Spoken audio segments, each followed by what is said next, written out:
जय श्री राम।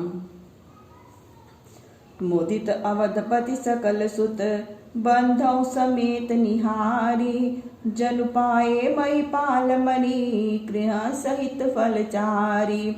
इस प्रकार बहुओं के साथ अपने सपुत्र को देखकर राजा दशरथ ऐसे प्रसन्न होते हैं मानो वे महीप मणि क्रियाओं सहित चारों फल पा गए हों। जस रघुबीर ब्याह विधि बरनी सकल कुंवर ब्याहे तेहि करनी। कही न जाई कछु दाई जभूरी रहा कनक मणि मंडप पूरी। श्री रामचंद्र जी के विवाह की जैसी विधि कही गई है उसी विधि से सब राजकुमार ब्याहे गए। उस समय जितना दाज दिया गया उसे कहा नहीं जा सकता। ब्याह मंडप मणियों और सुवर्ण से भर गया। कंबल बसन विचित्र पटोरे भांति भांति बहुमोल न थोरे। गजरथ तुर्ग दास अरुदासी धेनु अलंकृत काम दुहासी। और जो भांति भांति के ऊनी सूती और रेशमी वस्त्र तथा कंबल थे वे बहुत ही मूल्यवान थे। हाथी घोड़े रथ दास और दासियां तथा भूषण वस्त्रों से सजी दूध देने वाली गौएं थी। वस्तु अनेक करी किमिक लेखा काहि न जाय जानहि जिन देखा। लोकपाल अवलोक सिहाने लीन अवधपति सब सुख माने। अनेक वस्तुओं की गिनती कोई कैसे कर सकता है, जिन्होंने देखा वे ही जानते हैं। उसे देखकर लोकपाल भी सिहाते हैं जिन्हें राजा दशरथ ने बहुत सुख मान कर ग्रहण किया। दीन जाच कहीं जो जेहि भावा उबरा सो जनवासी आवा। तब करि जोरि जनुक मृदुबानी बोले सब बरात सन्मानी। फिर याचकों को जो अच्छा लगा उन्हें वही दिया और फिर जो बचा वह जनवासे में आया। तब राजा जनक जी हाथ जोड़कर सब बारातियों का सम्मान करते हुए बोले, सन्मानि सकल बरात आदर दान विनय बड़ाई के। प्रमुदित महामुनि वृंद बंदे पूजी प्रेम लड़ाई के। सिरुनाई देव मनाई सब सन कहत कर संपुट किए। सुर साधु चाहत भाव सिंधु की तोष जल अंजलि दिए। समस्त बरातियों को दान मान और विनय पूर्वक आदर देते हुए राजा जनक जी ने महामुनियों के समाज की वंदना की। पूजा कर हाथ जोड़कर बोले कि हे देवेंद्र और समस्त महात्माओं, आप तो केवल भाव के भूखे हैं। सो जैसे समुद्र में एक चुल्लू जल देना कुछ नहीं है, वैसे ही आपके समक्ष हमारी यह प्रार्थना सेवा कुछ भी नहीं है। कर जोर जनक बहोरी बंधु समेत कौशल राय सो। बोले मनोहर बयन सानि स्नेहशील सुभाय सो। संबंध राजन रावरे हम बड़े अब सब विधि भये। एहि राज साज समाज सेवक जानी बे बिनुगत लय।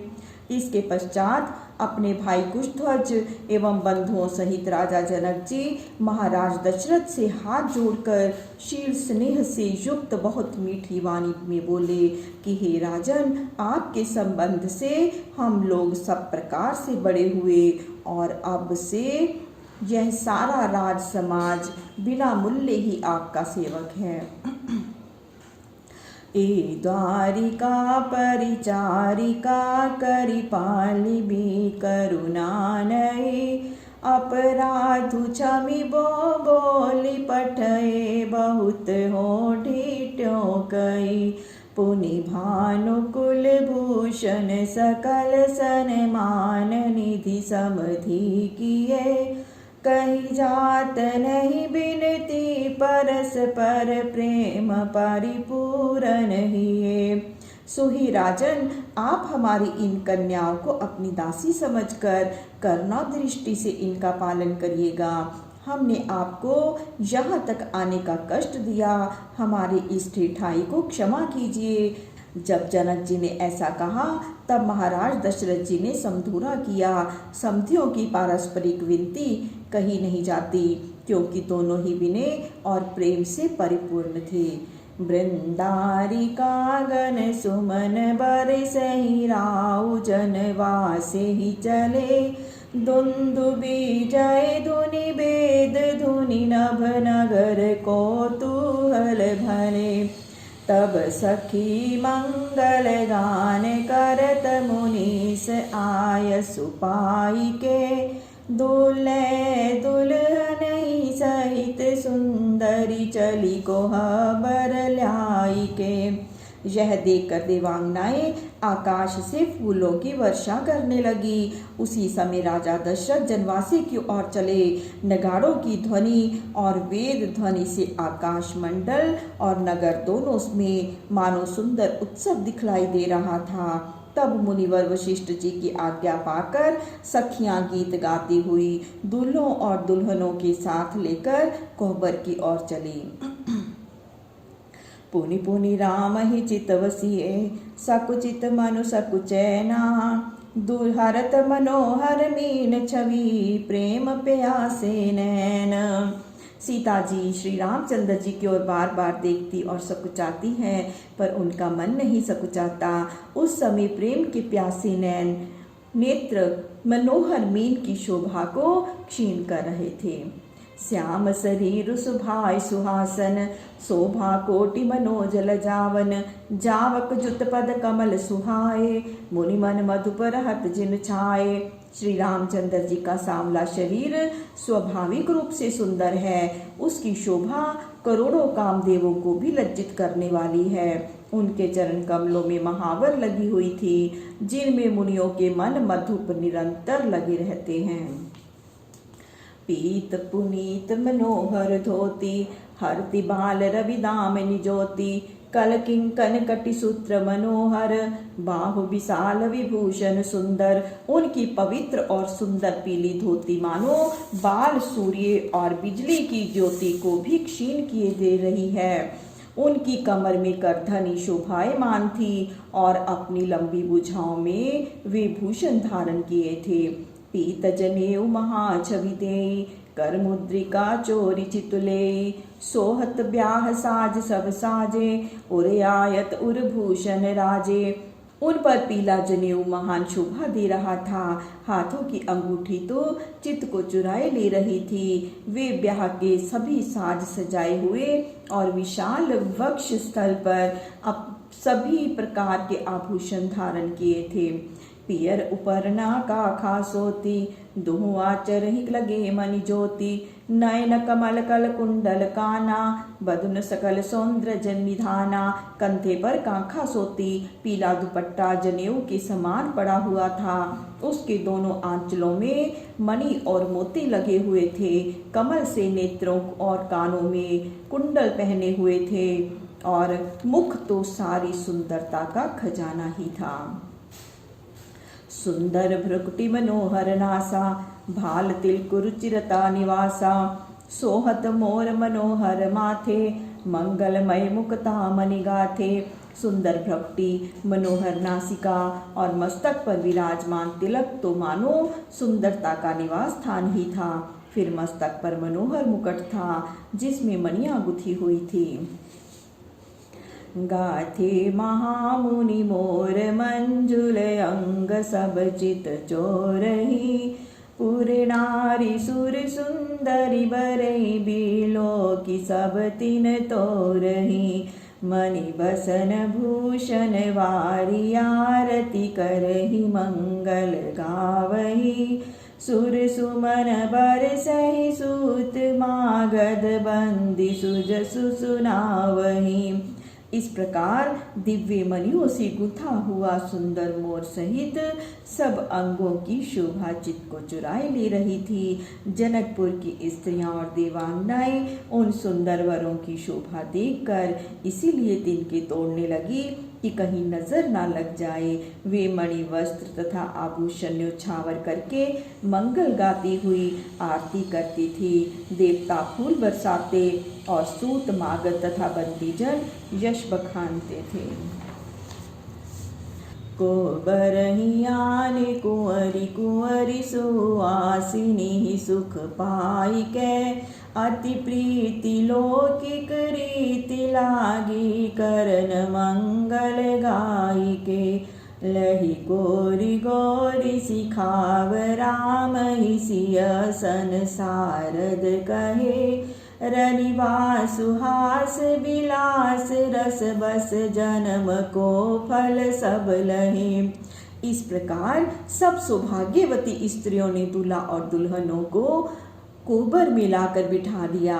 तत्पश्चात वहां पर मंगल गीतों के गायन के साथ साथ सब प्रकार की लौकिक रीतियां की गई। उस समय पार्वती जी श्री रामचंद्र जी को और सरस्वती जी श्री जानकी जी को लहकोर सिखा रही थी। इस प्रकार उस समय के हास विलास के द्वारा समस्त रनिवास की स्त्रियां अपने जन्म लेने का फल पा रही थी, अर्थात उस आनंद को देखकर वे अपना जन्म सफल कर रही थी।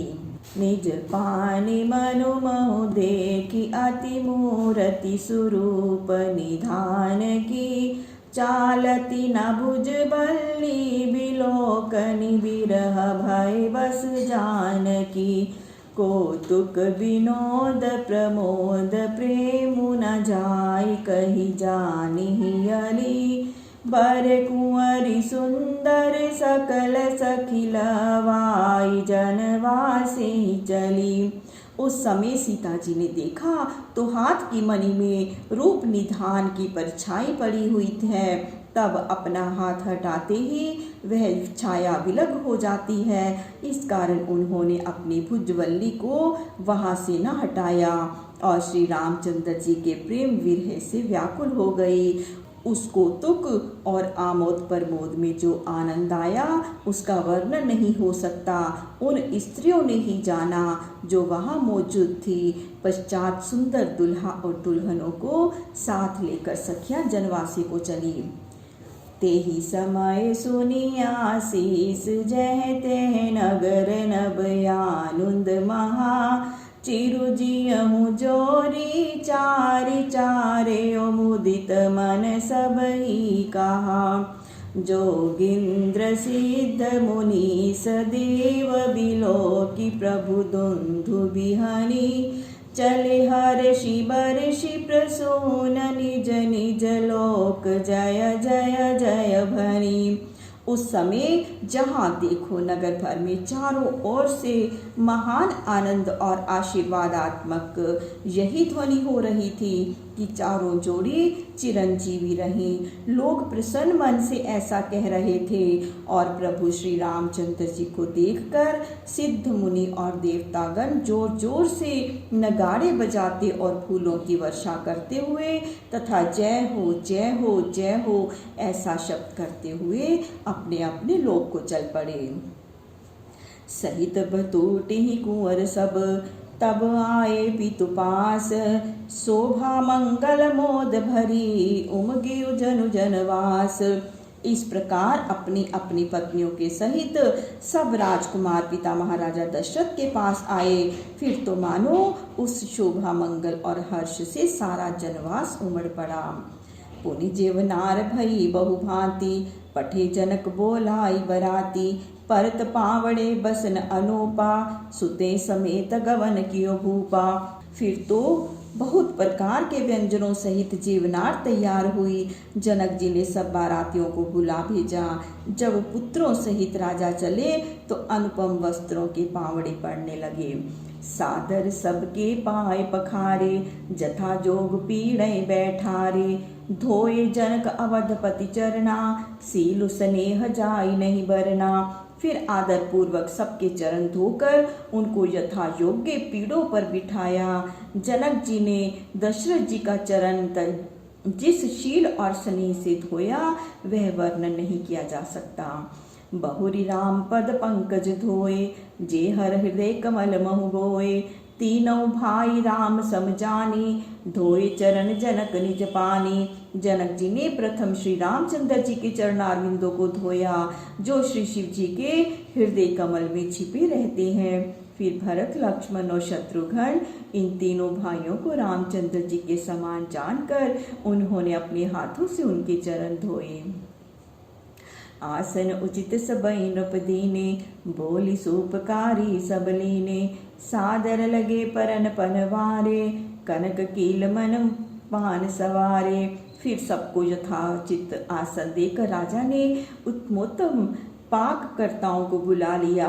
तब ऐसी पत्तलें पड़ने लगी कि जिनके पत्ते नीलमणि के थे और जो स्वर्ण के कीलों से गुथे हुए थे। सुबोधन सुरभि सर्पी, सुंदर स्वाद पुनीत। छन महु सबके परुसिगे, चतुर सुहार विनीत। फिर तो वे चतुर रसोइये नम्रता सहित क्षण मात्र में ही सुंदर सुस्वाद और पवित्र दाल भात और गोधृत सब के आगे परस गए। पंच कवल करि जेवन लागे, गारी गान सुनि अति अनुरागे। भांति अनेक परे पकवाने, सुधा सरिस नहीं जाहि बखाने। फिर तो पंचग्रास कर लोग भोजन करने लगे और भोजन के समय गाली गान को सुनकर आनंदित हुए। भांति भांति के पकवान परोसे गए, उनका वर्णन नहीं किया जा सकता, जिनमें अमृत का सा स्वाद भरा था।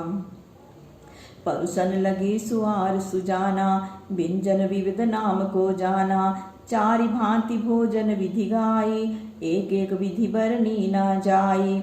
तब चतुर रसोइयों ने अनेक प्रकार के व्यंजनों को परोसा, जिनका नाम भी कौन जानता।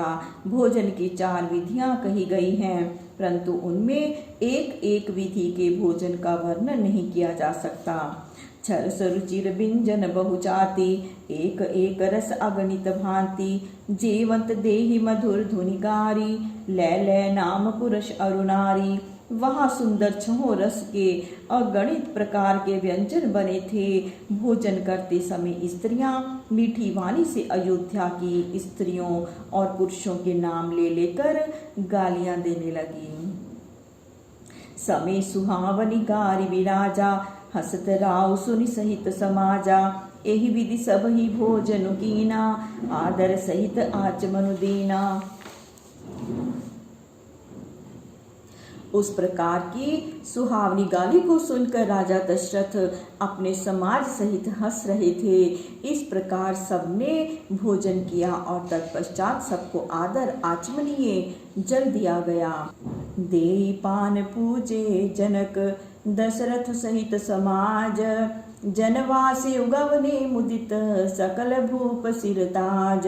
फिर सबको पान देकर राजा जनक ने समाज सहित महाराज दशरथ जी की पूजा की और तब वे समस्त राजाओं के शिरोमणि प्रसन्न मन से जनवासे को गमन किए। जय श्री राम। प्रभु श्री राम सबका मंगल करें, सबका कल्याण करें, सबको सुख और सबको स्वास्थ्य प्रदान करें।